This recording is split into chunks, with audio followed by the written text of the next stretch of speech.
বছর দেড়েক আগে বা 100 বছর হতে পারে, চরমনাইতে এক ডক্টর আসছিল। আল্লাহ রসুল সাল্লাল্লাহু আলাইহি ওয়াসাল্লামের পক্ষ থেকে ওই যে চিঠি লেখছে, সেই চিঠির ভিতরে যে তিনি আংটি দিয়া সিল মারছিল, সেই সিল সহ চিঠিটা আমার জন্য হাদিয়া হিসাবে নিয়ে আসছে।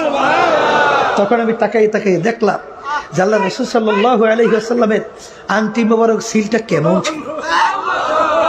কথা ঠিক কিনা? এই যারা মানুষ, যাদের কলব ভালো তারা কিন্তু বুঝবে, আর যাদের কলবটা কুত্তার চেয়েও খারাপ, শুয়ারের চেয়েও খারাপ, আবু জাহালের চেয়েও খারাপ, তারা কিন্তু আমাদের আলোচনা বুঝবেও না, গুরুত্বও দেবে না, সে অনুযায়ী জীবনকে চালাবেও না। তারা শুধু বুঝবে খাওয়া বাসা, খাওয়া বাসা, খাওয়া বাসা, খাওয়া বাসা। কি জোরে বলে কথা ঠিক না বেটি? তাই যেই কথা বলতে চাইছিলাম, আল্লাহ রাসূল সাল্লাল্লাহু আলাইহি ওয়াসাল্লামের উপরে 30 পারা কোরআনুল কারীম নাযিল হলো। ছোট চটি বই না, 30 পারা। তার শুরুতে আল্লাহ চ্যালেঞ্জ করে বলছেন, যালিকাল কিতাব, এই যে কিতাব দেখো, কোনো ভুল সন্দেহ না। যাদের একটু জ্ঞান আল্লাহ দান করছে তারা চিন্তা করবে কোরআনুল কারীম নাযিল হলো কোথায়? আল্লাহ রসুলের উপরে। আল্লাহ নবী জন্মগ্রহণ করছিলেন কোথায়? আরবে। এই আরবের মানুষেরা কোন ভাষী? আরবি ভাষী। তাহলে কোরআনুল কারীম নাযিল হলো কোন ভাষায়? তাহলে কোরআনুল কারীম তারা বুঝতো। এই কথা ঠিক? আচ্ছা, তখন কে চ্যালেঞ্জের আয়াত ছিল না? তারা কি ভুল বের করতে পারছিল? ওদিকে লম্বা আমি আলোচনায় যাব না। যখন কাফেরের দলেরা ভাই, যখন নাকি আবু জাহেলের গ্রুপেরা বলা শুরু করলো মোহাম্মদ নিজে কালাম লিখে লইছে, ফিরেই যেতে পারে না, এখন একটা বলতে তো হবে। তখন আল্লাহ রাব্বুল আলামিন বলছেন যে এত বড় কালামের দরকার নাই, পারলে ছোট সূরার মতো একটা ছোট সূরা পারলে তোমরা বানাইয়া দেখাও। এক মানুষ যা পারে অন্য মানুষ তা পারে নাই, দুনিয়া ইতিহাস আছে। বরং এক মানুষ যা পারে তার চেয়ে অন্য মানুষ আরো ভালো আবিষ্কার করে, আরো ভালো পারে। কথা ঠিক? এই দেখেন কোরআনুল কারীমের যে শেষ সূরা, ইন্না আতাইনা, না ছোট সূরা, ইন্না আতাইনা কাল কাউসার ফাসাল্লি লিরাব্বিকা ওয়ানহার, এই 2 লাইন মিলে একটা কবিতা। ইন্না শানিআকা হুয়াল আবতার, এক লাইন, আর এক লাইন আছে নাই। তখন তারা চিন্তা করতেছিল লাইনের সাথে লাইন মিলাবে। কবি সম্রাট ইমরুল কায়েস তার কাছে যখন নিয়ে গেল, দাও মেসরা মিলিয়ে দেয়, মেসরা মানে পংক্তি। তাই কালাম কি মানুষের না আল্লাহ? মানুষের মিলাবে কিভাবে? যখন মিলাইতে যায় দেখে কোনো দিক থেকে এর সঙ্গে মেলে না, ফাসাদ মেলা লাগে, বালাগাত মেলা লাগে, সব মেলা লাগবে না, নাহলে তোর সঙ্গে মিলবে না। তাই মিলাইতে যাই যখন না পারে, তখন বলতেছে এর সঙ্গে কোনো লাইনে মেলে না, একটা লাইন মেলে। সেই লাইনটা কি? হে ইন্না শানিআকা হুয়াল আবতার হাযাল কালাম লাইসা মিনাল বাশার। সবাই জোরে বলেন সুবহান। লাইন মেলছে তো ঠিক, অর্থ শুনবেন না। অর্থ হইলে এই যে কালাম দেখো, এটা কোনো মানুষের কালাম না, আর মিলাইতে পারে না। এই জন্য আমার বাজানদেরকে বলবো, কোরআনুল কারীম এখন আমাদের মাঝে আছে, জোরে বলেন আছে। কোরআনুল কারীমের শেষ চ্যালেঞ্জের আয়াত আছে। আমি অত লম্বা বলবো না। এক সাইডে আমার মুসলমান বাবারা, মুসলমানের ঘরে জন্মগ্রহণ করিয়া একটু ইংরেজি বাংলা কইয়া এখন ধরাকে সরাগান মনে করে না, মনে হয় যেন সে একজন কি জানি হয়ে গেছে। আপনি কি হয়েছেন? আপনি মানুষ কি না, এটাকে চিন্তা করে দেখছেন? হ্যাঁ, আপনি কি জানেন? ইবলিস শয়তানের নাম শুনছেন? শুনছেন? ইবলিস শয়তানের আসমানি কিতাবের সংখ্যা কত? 104। 104 কিতাবের ইলম দিল। ওদিকে পাগলা কুকুর হা হা করতে করে আসতেছে।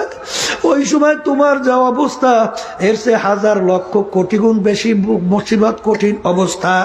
আল্লাহর হাবিব যখন সানটা তুইলা ডাক মারবে, আসো হাউজে কাউসারে পান পান করো, 50,000 বছর সময় পানির পিপাসা লাগবে না।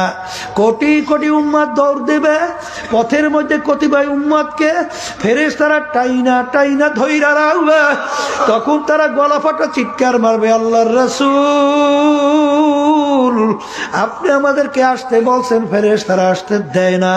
আল্লাহর হাবিব বলেন, হে ফেরেশতারা, উম্মতদেরকে ছাড়ো, এক গ্লাস হাউজে কাউসারে পানি পান করাবো, আর পানির পিপাসা লাগবে না। ফেরেশতারা বলবে, আল্লাহর রাসূল, আপনি তো ছিলেন না, আপনার এই নাফরমান উম্মত আপনার সুন্নাতকে পছন্দ করে নাই, আরে আপনি যে দিন নিয়ে গেছিলেন তার বিরুদ্ধাচরণ করছে, ইসলামের বিরুদ্ধাচরণ করছে, আল্লাহ এবং আল্লাহর রসুলের বিরুদ্ধাচরণ করছে। শোনার সঙ্গে সঙ্গে আল্লাহর হাবিবের দেল মোবারকে কষ্ট লাগিয়ে যাবে। আল্লাহর রসুল বলবেন, সোকা সোকা, দূর হ, দূর হ, নাফরমান তোরা আমার উম্মত না। বাজান, এখন কি অবস্থা?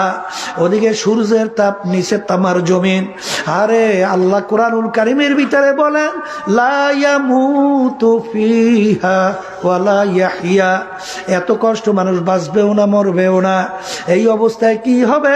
সূর্যের তাপে মাথার তালুটা টাস টাস কইরা ফাইটা মগজগুলা নাফরমানের ভাতের মতো টকবক করে উতলাইয়া বাইয়া বাইয়া পড়বে। আল্লাহ আপনি আমাকে, আমাদের সবাইকে মাফ কইরা দিয়ে। ওদিকে জাহান্নাম লাফাইয়া লাফাইয়া আসতে থাকবে, ফেরেশতারা জাহান্নামকে ধইরা রাখতে পারে না। আল্লাহর বিশেষদা করে কান্দে, মালিক, আমার একটা উম্মত যদি জাহান্নামে খাইয়া ফেলে, আমি ইজ্জতে জালালের কসম খাইয়া আপনার বলছি, আমি রসুল আপনার বেহেশতে যাব না। আল্লাহ বলেন, হাবিব গো, মাথা উঠান, আপনার কান্না আমি সহ্য করতে পারি না। আর এই পানি নেন, পানি নিয়ে জাহান্নামের দিকে সিটানি মারেন। যখন পানি নিয়ে সিটানি মারবে, মারার সঙ্গে সঙ্গে কেত কেত কইরা জাহান্নাম পিছনে দৌড় মারবে।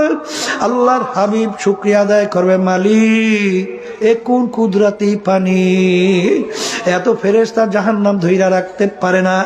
পানি দেওয়ার সঙ্গে সঙ্গে দৌড় মারল পিছনের দিকে। আল্লাহ বলবেন, হাবিব গো, এ কোনো কুদরতি পানি না, আমার বান্দা বান্দি আপনার উম্মতেরা যারা দুনিয়ায় থাকা অবস্থায় এই জাহান্নামের ভয়, আমার আযাব গজবের ভয়, যারা দুনিয়ায় থাকা অবস্থায় চোখের পানি চাইরা যারা কাঁদছে, ওই চোখের পানি, এই পানি। এই জন্য আমার বাজানদেরকে বলবো, পর্দা আলে মা বোনদেরকে বলবো, বাজান, দেল তো পাথরে এসেও শক্ত হয়ে গেছে। গুনার কথা মনে পইরা, জাহান্নামের কথা মনে কইরা, মাওলার আযাব গজবের কথা মনে পইরা চোখে তো পানি আসতে চায় না। এ আল্লাহর কাছে আফসোস করো আর দোয়া করো, মালিক, তুমি আমার কলব নামক জমিনকে নরম কইরা দাও। কারণ শক্ত জমিনে কোনোদিন ফসল হয় না, উঁচা জমিনে কোনোদিন পানি জমা হয় না।